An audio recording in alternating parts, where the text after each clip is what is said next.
And then the third step that our yogic scriptures tell us, it's a very interesting information, is by listening and then by bringing it in your life, start creating your own experiences.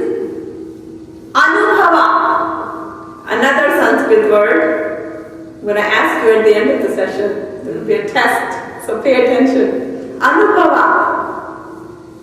That, yes, these yogis, these sages, these wiser people, they've achieved a lot, and that information is there in the books, in the scriptures, but one should create your own experience that I did this and this happened. So when that happens, that creates a foundation for you to even going higher, deepen your practice, listen more. And the saga continues. If our life cycle continues exactly in the same manner, that we divide our day in such a way that some part of our day is spent increasing our yogic knowledge, increasing time towards yogic practices, and then creating such wonderful experiences so that we become light in our life and also in the life of others. Life starts to become wonderful. That's when we can say that we are maximizing the potential. It adds a spark, it adds a lot of enthusiasm, it adds a lot of energy to our day-to-day living.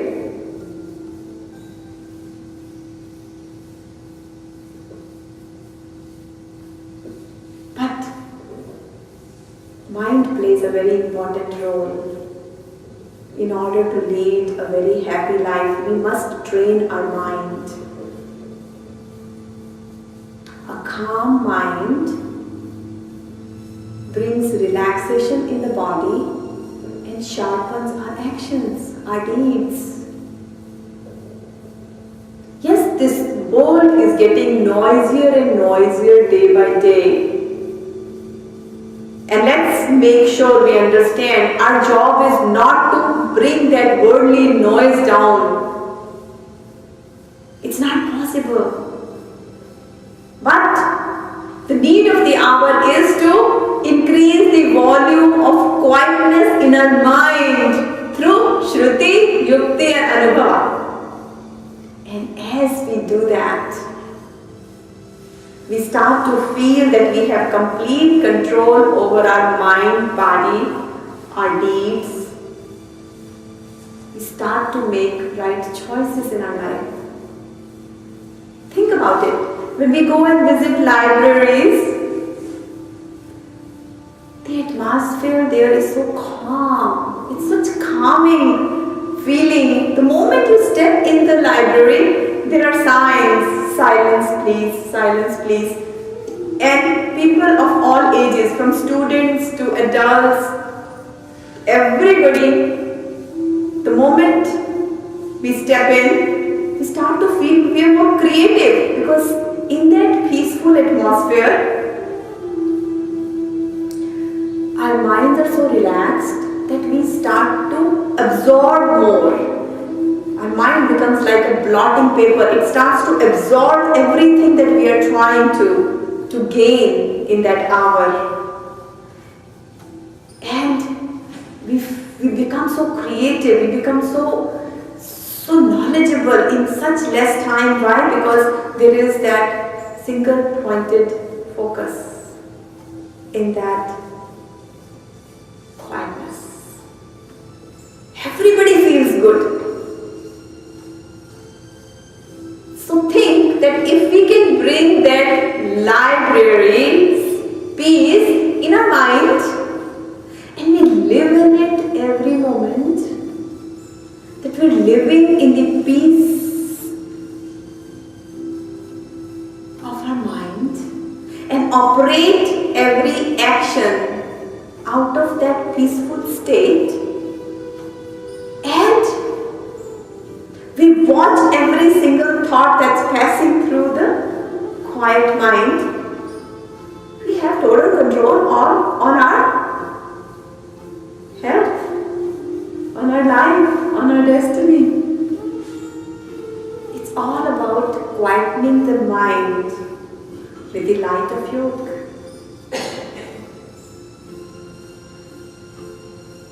Let me tell you that we human beings are born with so much power that power is much bigger than any powerful entity or person in the world.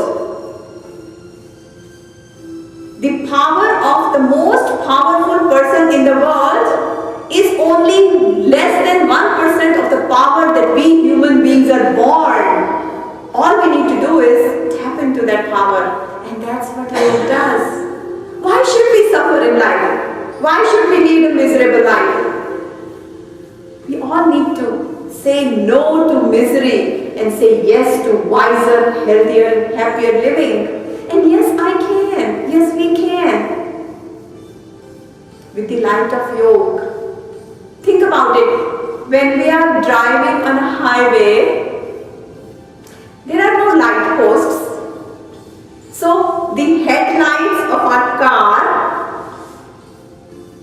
bring the light on the road. So in that light we can see and we can drive safely. But that light only takes us to about 20 feet.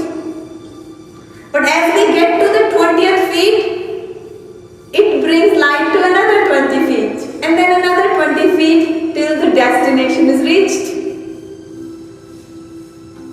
Same way, when we become part of one yogic group, when we become part of one spiritual resource, yogic resource, then constantly as we are gaining yogic light, yogic knowledge through yogic discipline,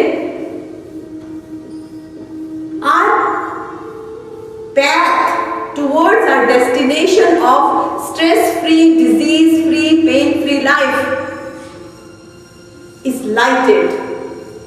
Not an inch of darkness can ever remain there.